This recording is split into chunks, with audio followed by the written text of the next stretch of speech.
Most people when they're 21 literally are out drinking and having fun and going to parties, while this guy literally had $1 million in his bank account. And the craziest part is it's not that difficult to do. All you need to know is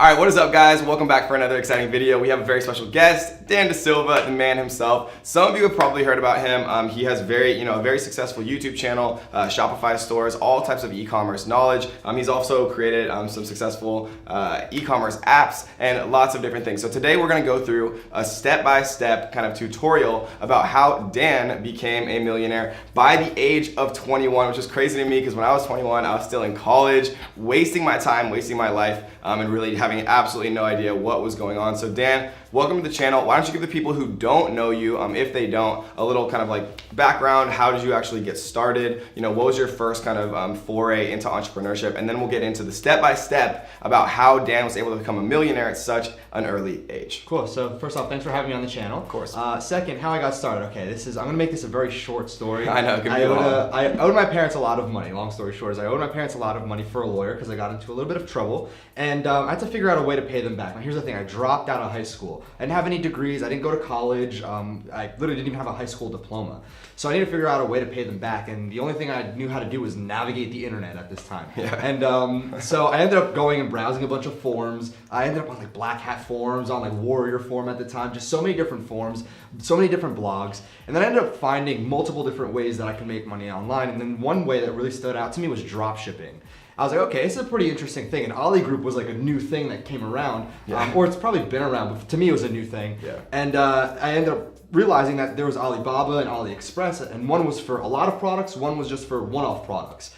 And I was like, okay, wait a minute, if this product is 50 cents, there's people out there that want to buy the same exact product for like $10 or so. So I realized, holy cow, I can be the middleman. And at the same exact time I was learning about dropshipping, I was like, all right, how do I become the middleman? Because I realized that there was an opportunity for me to make a lot of money, but it was more so, how do I do it? So I dug deep into the forums again. I went onto YouTube, at this time there was so much limited knowledge. It's not like today where we're all creating like content to help a lot of people. Were there YouTubers on Shopify? There was like 2, and there was I think like 15 videos at max. And that's so also where was the main place you were learning how to do stuff? Like forums, forums, blogs, and more than anything was trial and error. Yeah. So I had to be in the trenches. But the other thing that I learned was Facebook ads. Here's the thing when I got involved with dropshipping is that Facebook ads was, I'm not gonna say brand new, but there wasn't like what, 6 million advertisers now. I think they were just nearing 2 million advertisers. Right, so it's a lot newer. So it was so much newer, and the advertisement space wasn't all being eaten up, so the costs were so low. I was getting like CPM so low, and the cost per sale was like $3, $4 for sales of like $30, $40. And I was just able to make so much money that way, where the first month my parents were like, are you doing what you did to get in trouble? So I'm like, no, I swear this is all legal. And they're like, okay, that's we'll funny. trust I actually you. didn't know that it was because of you owed your parents money. Yeah, that's literally it. It was just out of pure desperation. Did you start initially on Shopify or did you use some other stuff? So I tried, okay, so the very first thing, I've technically been in the market since I was 13 years old. And I used my parents' credit cards to buy like those crazy, just insane products that were always promised like $1 million overnight. Right. So I was always buying those products. I'm like, oh, this is so cool. And then I realized something. I was like, okay, it's pretty interesting. The guy's making all the money, other people selling the products too. So the info products. Right, the info products, which is something that we were talking about a lot. Yeah. And so I started learning. Here's the thing, I bought the products and I started learning. So I learned about like CPA marketing, which is cost per acquisition. And back then these big companies, like these survey companies were paying individuals, just regular individuals, like $3 to $4 for every email lead they got. Right. And I was like, oh, okay, I can just put up an ad on, whatever it is, like Facebook, for example, because they were super lenient back then.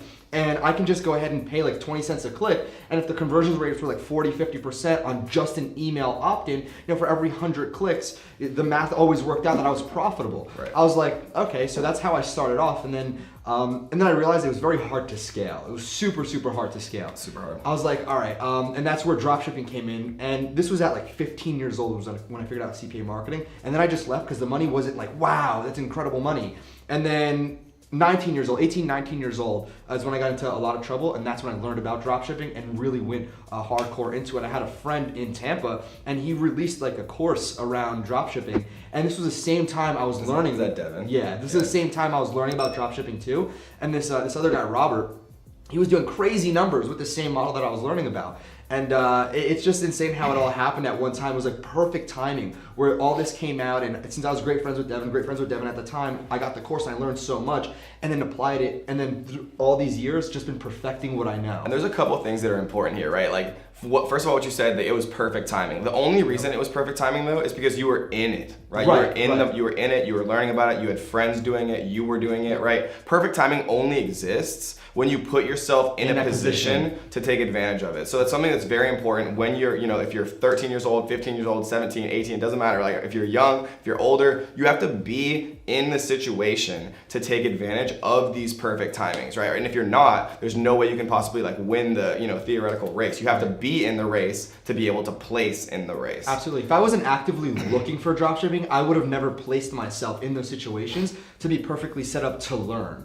So you're absolutely right. It's all about the placement. And another thing that's really important to talk about too is kind of perspective, right? If you didn't have friends who were making like $100,000 a month with dropshipping, you probably would have been happy with like $3,000, right? But when you meet these friends who are doing like these insane numbers, it changes your perspective on what you're capable of doing. Yeah. And then that's why it's so important. People always say that you're the summation of the 5 people you spend the most time with, right? Absolutely. And the reason for that is because if you're, making $100,000 a month on dropshipping and I'm making 2, then all of a sudden I'm like, okay, I need to get 50 times better to like get on your level. But it's like if we're all making 2, you kind of get comfortable and settle for the way that things are. So another really important point, right? And we're gonna transition kind of into more of a step-by-step and the difference kind of between revenue and what you actually take home, because it's one of the most important things that I've kind of learned as an entrepreneur. So let's talk about the person selling the course when you first got introduced to that. Kind of like take us back, tell us how you first kind of got introduced to info products and selling them and the numbers and kind of the differential between that and operating, a more traditional business with costs and risk and all that stuff like dropshipping or any other type of business. All right, you're gonna love this. So one of the very first courses that I purchased was from this guy named Adam Horowitz, and it was called Mobile Monopoly. Yeah. And it was a $47 course, but I was also on the affiliate list, and he would report to all of his affiliates how much money the course made. And when I was like purchasing the course as well, going through it, this is where I learned like CPA offers and whatnot. But I was also on the other side looking at how much money he made. And in a single day on a $47 product, he made $1 million. $1 million in a single day off of that product. Jeez. And I was like, wow. I'm like, all right. Even though I saw how much money he made, I still tried what he was selling. And it's not like it didn't work. It worked. It's just the $1 million looked a lot better. And because there's no overhead when it comes to info and whatnot, and his biggest expense was affiliates. So 50% was his, 50% was his affiliates. So in that first day, he netted $500,000.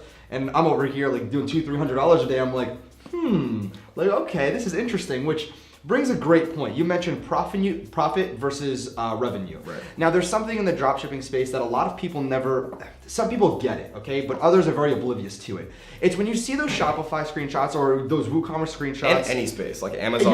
You're right, yeah. When you see those screenshots, you have to understand there's a big difference between how much cash is generated and how much cash the person behind the business actually takes and keeps in his pocket. Yeah. There's a huge, huge difference. So anybody can show $1 million screenshot, right? I can go out right now and spend $1 million on ads and have $1 million in my account. That means I make $0. $0. So there's a huge misconception because people see big numbers that they think that's how much these people are keeping in their own pockets. Now, traditionally, if you're doing volume, let's just say like $2-3 million in a given month with the dropshipping model, traditionally you can expect anywhere from 10 to 12% roughly would be your profit margin after cost of goods sold and your ad spend as well. Right. And if you have other apps and whatnot and employees, so that's the average. Now, given you're playing the volume game at that point, but if you're looking at around $100,000 to $300,000 in revenue, you're looking at around 30-35% profit, which is, great. So, when it comes down to it, that's the question I always get asked so much is, what's the profit here? And I love answering that question because if you set yourself up correctly, your profit margin can be huge. And a lot of people don't focus on that. But I've noticed, because I also know about DCS, which is very, very important, I want to go ahead and say that, is that I learned the skill, right? I learned how to dropship and I perfected it, and then I decided to go on YouTube and be one of the first of 5 creators to ever make content around Shopify. Yeah. And then I realized, hey, wait a minute, I can monetize my knowledge. So what I did was I created a course, and I also realized that the profit margin on the course literally was 100%. Right. All I had to do at this time, I was using Optimize Press, and I was hosting the videos, I think, on YouTube privately. And this was back 4 or 5 years ago, before I even knew about Vimeo or Wistia. Wistia, I think, was around then. Yeah. And I was hosting it on YouTube. It was private videos, and nobody was pirating anything back then, so it was okay to do that. And next thing I knew, I was just generating so many sales every single day. And then the progression of that was learning to create opt-in pages and learning to go ahead and put people into an email sequence and webinars and all that. I was like, holy cow, there's a lot of profit to be made here. Right, there's no upfront costs, right? When he said no overhead, there's no upfront costs. Like with real estate, you have to buy the house and then you rent the house, and then there's all these costs. The market can go up or down. You have to pay construction, you have to pay a real estate agent, all of these different payments, right? That's taking money directly out of your pocket. When you're selling something that is information, right? You sitting in front of your laptop camera and pressing the record button, it costs you $0, right? You can also sell the course or whatever 1 billion times and it never runs out, right? It's not like general, it's not like, it's not like inventory or drop shipping or Amazon or all these other types of, brick and mortar or traditional businesses. And so info products, the number one thing that I've learned as an entrepreneur is to look at what people are doing with their time, right? Like, what are the big guys doing? What is Dean Graziosi doing, right? He's a genius, but he's selling information because you can make it fast, you can distribute it infinitely, you can charge a lot for it if it's good knowledge, right? And you can scale with paid ads, with email, all of these different ways to just make astronomical amounts of money with very little risk. Right. That other traditional business models have. And so, what we want to talk about kind of in this final part of the video before we wrap up is your experience, kind of the differential between operating a traditional business versus selling knowledge on how to operate that traditional business. And one of the things that I'm going to preface this with is, I know there's going to inevitably be people saying, oh, well, Dan or Kevin, they're not even doing it anymore. They're just selling a course on it. And I'm going to touch on that too. I have something really important to say about that. Which is completely, first of all, not true. But it's like this, right? Like in the financial markets, like if you're, hiring a stock investor, they're spending most of their time teaching people how to do stock investments, not actually trading the stocks themselves. So at some point, right, people have to decide whether or not they want to teach things or actively do it. It's just like a professor, right? Professors in college aren't going out and actively implementing all the things that they teach necessarily because they've done it, they've proven it, and now they find fulfillment teaching other people how to follow in their footsteps, which leads to the most important thing, which is finding fulfillment, seeing other people succeed with the things that you create. Yep. So again, back to what you were just saying before, the profit and revenue for dropshipping versus info products. Here's the thing. I made $1 million faster in dropshipping revenue-wise. I made $1 million profit in info faster than I did with dropshipping. Okay, right. So I hope that makes sense a little bit. And here's one thing that you mentioned really quickly. Now, typically when I sell my programs, when I'll go out there and I don't have those $2-3 million months anymore. The reason being is not that I can't do it, the time dedication that it takes to do it is astronomical compared to the profit that I bring back compared to the information that I make. Or the profit that I make from the information. So here's what I realized, okay? There's people that go out there and only focus on dropshipping, like Richard, who we met at Funnel Hacker. Yeah. And he came to me, he was like, Dan, I started off with your videos and it helped me so much. And then he was talking about how much he made. It was $2.1 million in a month with 60% profit. And I was like, wow, that's incredible. But here's the thing, okay? Now I can easily get somebody to $300,000, $400,000, $500,000 in a month. Taking it to $1 million, $2 million, that's like a whole new level. That's a whole new ballpark. But at the end of the day, still really impressive that I'm able to take somebody from nothing to 500,000. Our student John, he went from 0 to 10 million in a year and a half, which is cool. But now with Richard, what I'm doing with Richard is he has the results, he has a lot more knowledge. I decided that I'm going to package up his knowledge and make that a next level type of course. Now that's all his knowledge. All I'm doing is selling his knowledge. Right. So we're creating a partnership here. So a lot of people, Kev, they think that they don't have enough knowledge or they don't have the knowledge to go out there and sell their product.